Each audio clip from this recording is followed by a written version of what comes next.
go along with the video I have prepared for you, I'm going to bring you up to date on who Roy Masters is. You can Google him, you can look him up on Wikipedia. That's where I'm at. I'm at wikipedia.org with Roy Masters. And this is the place where Jesse Lee Peterson got his silent prayer hoax. Now, I'm not trying to say that this is not some type of exercise that people could do. I'm not trying to say that if you have possibly racing thoughts, anxiety, stress, that this is not something that could be done. I just want to tell you, it is not prayer, and any kind of voices you hear or leading you get or prompting you get, if you have not been born again and if you do not know the Holy Spirit, it is very dangerous. You could be tapping into familiar spirits. And by that, I do not mean anything of God. This is a practice of New Age philosophies, Hinduism, and Buddhist type practices of mindfulness. Let's just read this. Early life of Roy Masters, who is Jesse's daddy, Jesse's father. He's following more than 90% of Roy Masters' teaching, and Roy Masters was a cult leader. Let's just read about him. Roy Masters was born in Reuben, Obermeister in London in 1928 to a Jewish family of diamond cutters. Like his father Boris Masters, he uses the common Anglicization of his original surname. Masters' father died in 1943 when Masters was 15 years old. His family could only afford education for his older brother, so Masters did not attend college. He was sent to Brighton, England to apprentice in diamond cutting at his uncle's company, Monarch Dam Limited. Diamond cutting. Masters has made implausible claims to have served in the Royal Sussex Regiment of the British Army during World War II. However, at that time, he would have only been 11 years old when the United Kingdom entered the war. Following the war, he apprenticed in diamond cutting. So he's made false, claims to bolster his reputation and his image. Following the war, he apprenticed in diamond cutting. He pursued his trade in many places, including Amsterdam, Brussels, Belgium, and Johannesburg in 1947, where he spent 2 years. In 1949, Masters immigrated to the United States. In his early 20s, he traveled across America lecturing on the topic of diamond cutting. Okay, you're in your specialty. In 40 different states, he was invited to participate in radio and TV interviews on the subject. He briefly hosted a radio show called Story of Your Diamond. Masters met and married his wife Ann in Birmingham, Alabama.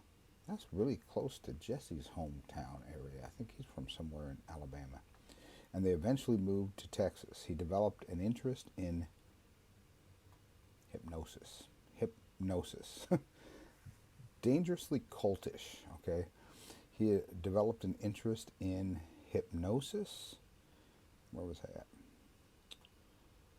And sold his diamond cutting business to start a new company called the Institute of Hypnosis, okay? Lessons in hypnotism. We're down here. Let me bring it up just to the bottom right of me.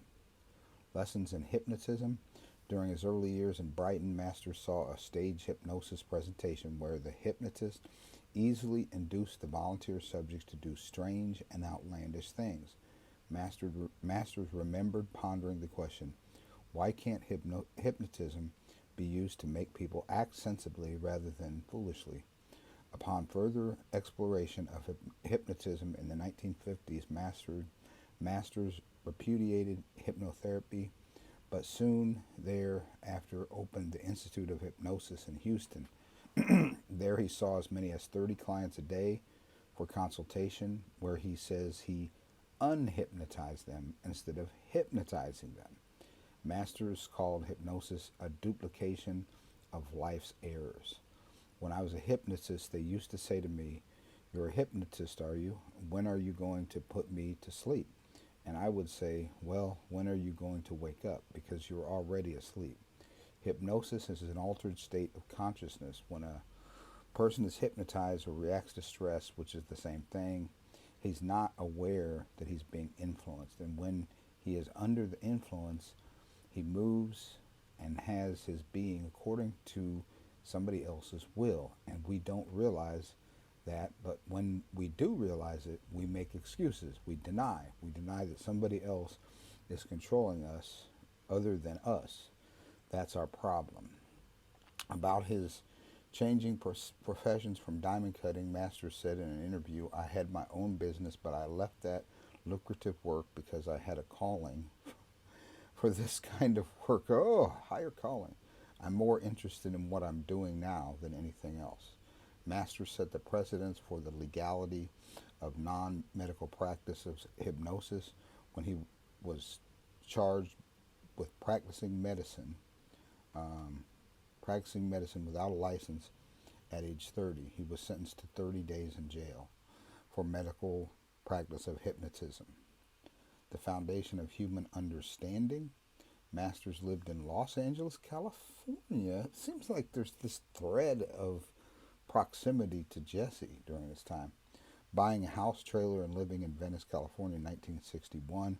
He later profited from his investment in gold at its price highs in 1980 and purchased Tall Timber Ranch in Selma, Oregon, and relocated his family to Grants Pass, Oregon, where he moved the nonprofit Foundation of Human Understanding.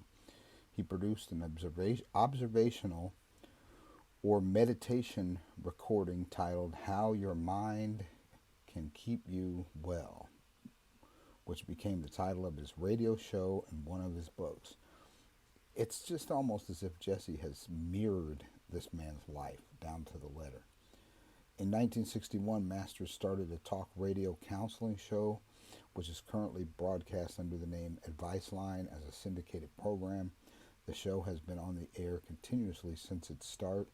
Masters passed hosting duties to his sons David and Alan shortly before his death. He died in 2021, I believe. So again, there you have it. You may be able to say this is some type of mindfulness exercise which might have some form of therapeutic use to people, but you can't connect the two to prayer. And you can definitely see through this and the video which follows, which is one is Roy Masters' meditation technique, followed by Jesse Lee Peterson's silent prayer technique. Check them out and drop a comment and tell me, is this the same thing? And it most certainly is. Someone actually left me a comment that said that Jesse had admitted to being trained or learning from this technique from Roy Masters. I've never heard him say that in any of his statements, and that may or may not be true, but it's just, there's much more. Sit in a straight back chair and put your right hand by your side. If you're using a phone, use the left hand to listen. And follow these instructions, are very simple without effort. No concentration is necessary. Just simply do what I ask you to do. Close your eyes. Look at your eyelids. What do you see when you close your eyes and look at your eyelids? Surely there's little twinkles of light, different shapes moving across the screen of your mind. Is that so? You're not going to go to sleep. You're going to be fully aware. I just want you to look at your eyelids. Something magical happens when you observe those little pixels, whatever you want to call them, crossing the screen of your mind. Has all different colors, little sparkles. This is programming from within. If you just do this and keep your mind just on those little twinkling lights and little colors moving across the screen of your mind, just be aware of them, and you will find that you are in a refuge, meaning you cannot see your thoughts. You can hear my voice, but you've left your thoughts behind. That's very important. This is what's happening. No effort is required for that. You have left your thoughts behind. You are separate from your thinking. You are the thinker, not the thinking. You are in a refuge. Your thoughts cannot bother you here. That's why I call it a refuge. Something also magically is happening. Is that because your mind is no longer caught up in your thought, your consciousness becomes pure, not sullied with the emotion-based thinking. And so it becomes like a lens. And that lens is the reason why light is shining through that lens of your consciousness onto the surface of your mind. And it's beginning to be a program to you. Please do not try to understand this. It's not uncoverable. It's impossible. But it's like magic when you see what's going to happen to you after this. Everything's going to change in a good way. Now, the next thing to do while you're looking at your eyelids and watching that little display is become aware of your right hand by your side. Become conscious of the first finger of your right hand.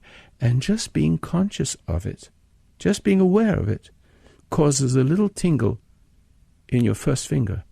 If you become aware of the first finger, it will answer to your awareness, and it as if to say, I'm aware that you're aware of me. So the finger will answer the awareness with a little tingle.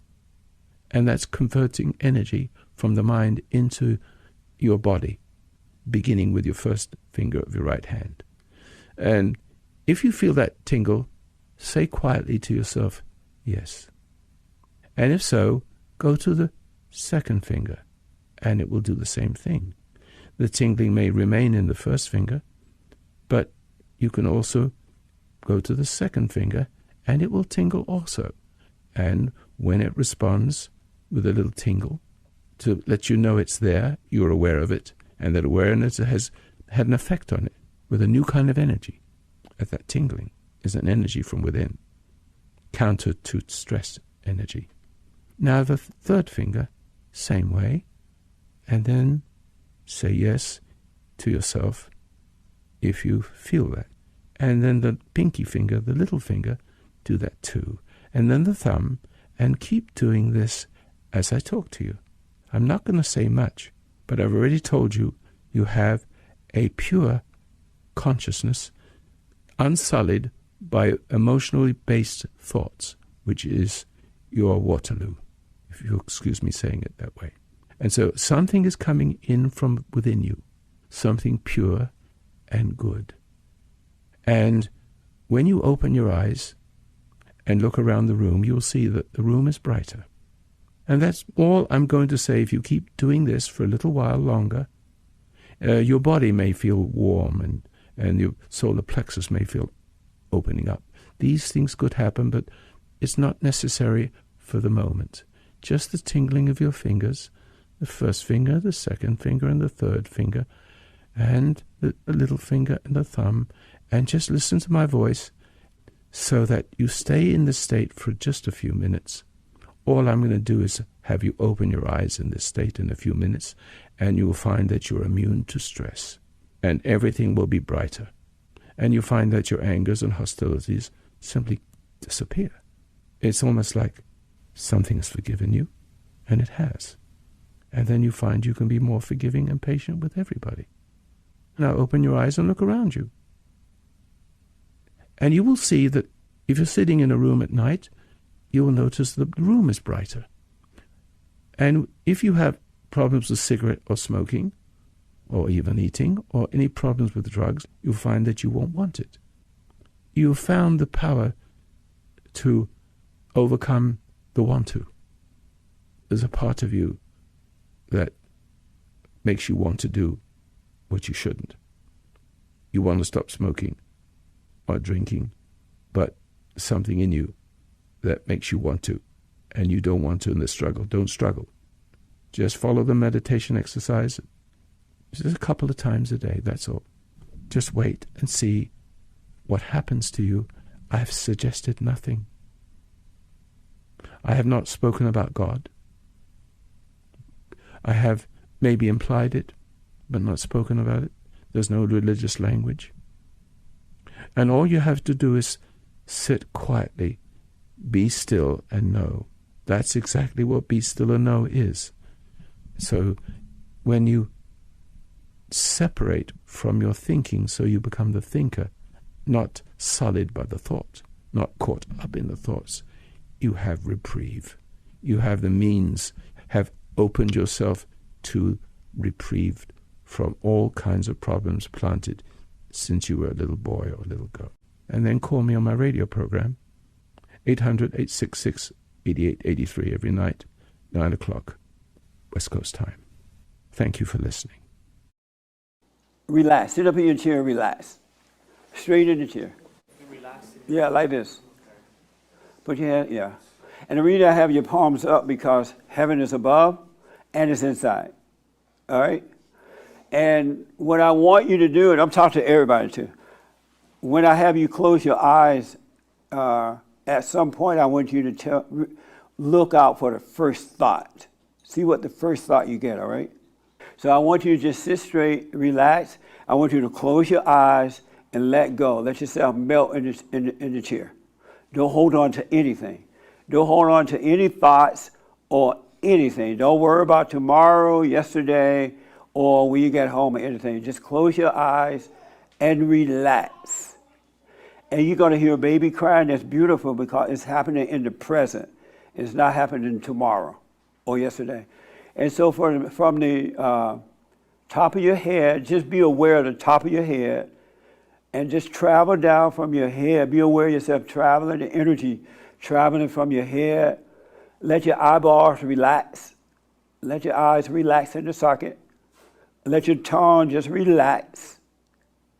Sit straight up and just let your tongue relax. There you go. And be aware that this energy is traveling down your body, your shoulders, your arms. And just totally relax. Down your legs, all the way to the tip of your toes, just relax. Let yourself melt in the chair. Don't hold on to anything. And let yourself breathe. You will naturally breathe. God created you to breathe. You don't have to force that to happen. Just let yourself breathe. And then totally relax. Total relaxation. And I want you to be aware of the center of your forehead. Just stand back and observe the center of your forehead, right above your eyebrows. Become aware of that area. Just stand back and look toward that area. And watch out for the first thought that comes. Just relax and look for the first thought. It's like you're standing at a stoplight and the cars are going by and you're waiting for that first light to turn green so you can cross. So just be aware of the first thought that comes. And once you see it, let it go. Don't hold on to it. Don't have a conversation with it. Don't call it good or bad. Don't call it evil or non-evil. Just be aware of it. You are the observer. God is the creator. So just be aware of that thought. Don't hold on to anything. Just be aware. And just relax. Let go of every thought that comes. The ones that seem good and the ones that seem bad. They are both imposters. They build you up to let you down. They let you down to build you up. And just know God is in the present. He's with you. So let every thought go. Don't believe anything. And I'm just going to be quiet 1 minute. To the people on the camera, I'm going to be quiet 1 minute so all of you, especially Alex, can have that quiet moment. And just be aware of your thoughts, Alex. And I'm going to tell you in a minute to open your eyes and you can tell me what your first thought was. But don't hold on to it. Just be aware. And so I'm going to be quiet just for 1 minute.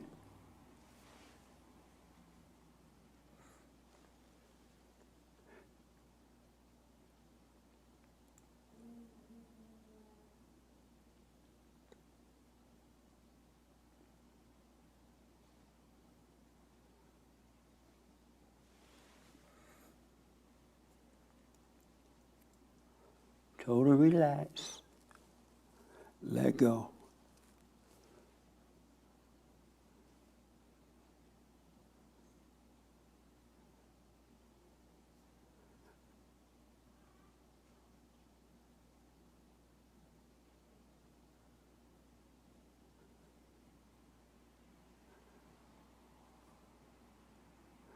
You can hear the cars going by.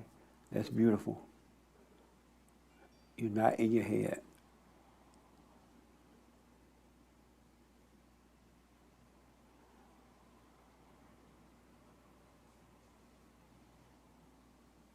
We're almost there. Relax. Be the observer of life.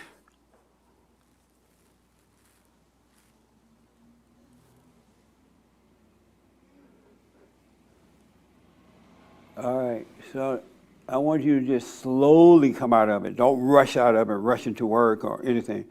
And stretch, just kind of wake yourself up and come back together. That's the silent prayer. You observe those thoughts, and you will see that you're not your thoughts.